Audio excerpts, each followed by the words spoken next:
আমার বাবা বিছানায় শুয়ে আছে, রোগের বিছানায়, মৃত্যু শয্যায়। আমি জানলাম যে বাবা ওয়াশরুমে যাওয়ার সক্ষমতা হারিয়ে ফেলেছেন।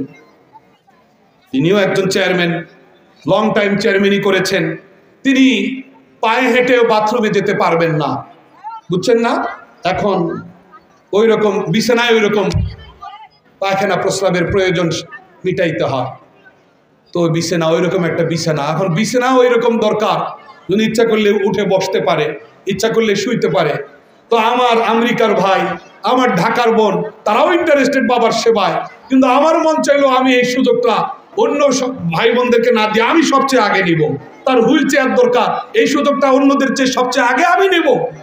এই যে উৎসাহ, এই যে শিক্ষা, এটা আমাকে কে দিল? এটা কোরআনী শিক্ষার প্রভাব। এটা কি? এটা কি ভাই? কোরআনী শিক্ষার প্রভাব। আল্লাহ আমাদেরকে ওইভাবেই বুঝবার তৌফিক দান করেন। এই জন্য আমরা বাস্তবতার আলোকেই কথা বলতেছি।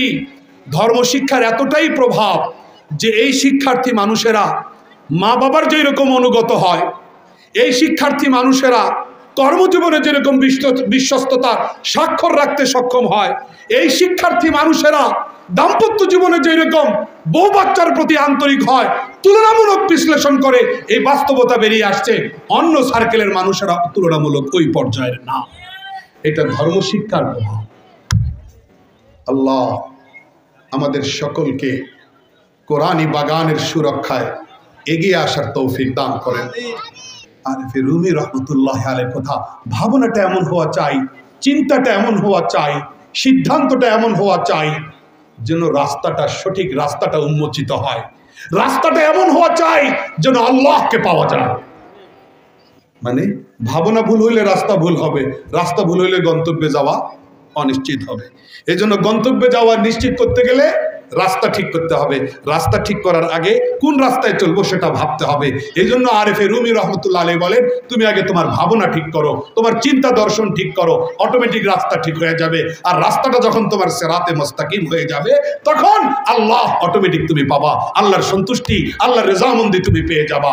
মুহতারাম হাজরিন, আল্লাহর রেজামন্দি অর্জন করে, সন্তুষ্টি অর্জন করে মৃত্যু নিশ্চিত করার পথে সবচেয়ে বড় বাধা এই যুগে কাফেরদের অন্ধ অনুসরণ, বেঈমানদের অন্ধ অনুসরণ, পাশ্চাত্য রীতিনীতির অন্ধ অনুসরণ, ইউরোপীয় রীতিনীতি, কৃষ্টি সভ্যতার অন্ধ অনুসরণ। আমরা এই পথ ছাড়বো কিনা হাত দেখান।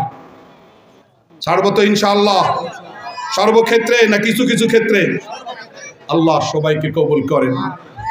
ভাই, ইসলামী বিধিবিধানের প্রতি শ্রদ্ধাশীল হওয়া এবং ধর্মীয় বিষয়াবলী, আমাদের যে সংস্কৃতি, এগুলোকে আরো শক্তিশালী রূপ দেওয়া, এ ব্যাপারে আমরা সবাই একে অপরের সাথে তাআবুন করি, একে অপরকে সাহায্য করি।